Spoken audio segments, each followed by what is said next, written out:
Bismillahirrohmanirrohim. Malam Lailatul Qadar. Kisah Nabi Muhammad SAW bertemu Lailatul Qadar. Pada malam paling mulia itu, Nabi Muhammad SAW lebih fokus beribadah, terutama 10 malam terakhir Ramadan.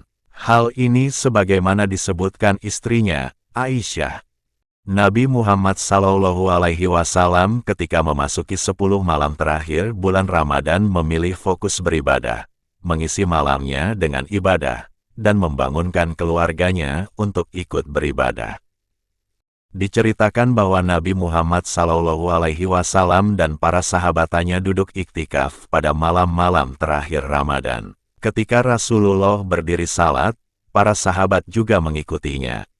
Diriwayatkan, malam itu adalah malam ke-27 bulan Ramadan. Saat itu, langit mendung tanpa bintang. Sementara angin bertiup memenuhi masjid tempat Nabi Muhammad SAW beribadah. Ketika Rasulullah dan para sahabat sujud, tiba-tiba hujan turun cukup deras. Masjid yang tidak beratap itu menjadi tergenang air hujan. Salah seorang sahabat ingin membatalkan salatnya dengan maksud berteduh. Namun, niat itu urung dilakukan lantaran dirinya melihat Rasulullah dan sahabat lainnya tetap sujud dengan khusyuk tidak bergerak. Air hujan menggenangi masjid dan membasahi tubuh Rasulullah dan para sahabatnya. Akan tetapi, Rasulullah dan para sahabat tidak beranjak sedikit pun dari sujudnya. Disebutkan, Rasulullah sedang masuk ke dalam suatu alam keindahan. Rasulullah sedang diliputi oleh cahaya ilahi, sehingga takut keindahan itu akan hilang jika ia bergerak dari sujudnya. Ketika Rasulullah mengangkat kepala dan mengakhiri salatnya, hujan pun berhenti seketika.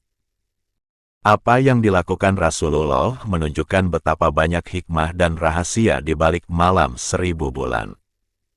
Amal kebaikan yang dilakukan pada malam Lailatul Qadar nilainya setara dengan 1000 bulan atau 83 tahun 4 bulan.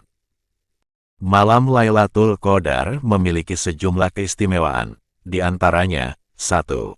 Lebih baik dari 1000 bulan malam Lailatul Qadar dijelaskan secara khusus dalam satu keseluruhan surat di Al-Quran, yakni Surat Al-Qadar. Malam kemuliaan itu lebih baik dari 1000 bulan. Pada malam itu turun malaikat-malaikat, dan malaikat Jibril dengan izin Tuhannya untuk mengatur segala urusan. Surah Al-Qadar ayat 4-5. 2. Diampuni dosa dan dijauhkan dari api neraka. Dijelaskan dalam hadis yang diriwayatkan oleh Abu Hurairah radhiyallahu anhu. Rasulullah SAW bersabda, "Barang siapa melaksanakan salat pada malam Lailatul Qadar karena iman dan mengharap pahala dari Allah, maka dosa-dosanya yang telah lalu akan diampuni."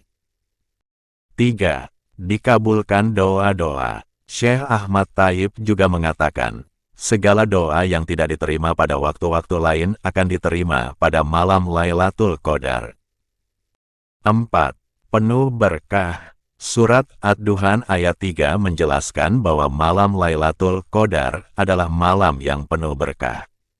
Sesungguhnya kami menurunkannya pada suatu malam yang diberkahi. Surah Al-Duhan ayat 3. 5.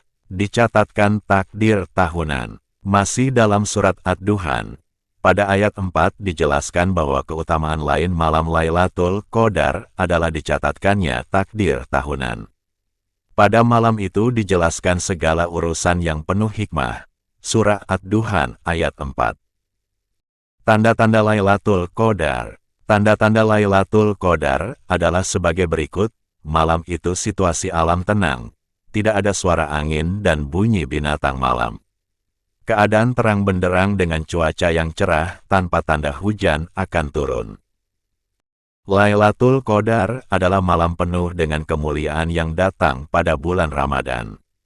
Diriwayatkan, malam Lailatul Qadar terjadi setelah malam ke-20 Ramadan, terutama di malam-malam ganjil, seperti 21, 23, 25, 27, dan 29. Kendati demikian, kapan datangnya malam Lailatul Qadar adalah rahasia Allah Subhanahu wa Ta'ala. Oleh sebab itu, dalam sebuah hadis yang diriwayatkan Imam Bukhari, Rasulullah Shallallahu Alaihi Wasallam bersabda, "Carilah di 10 hari terakhir, jika tidak mampu maka jangan sampai terluput 7 hari sisanya."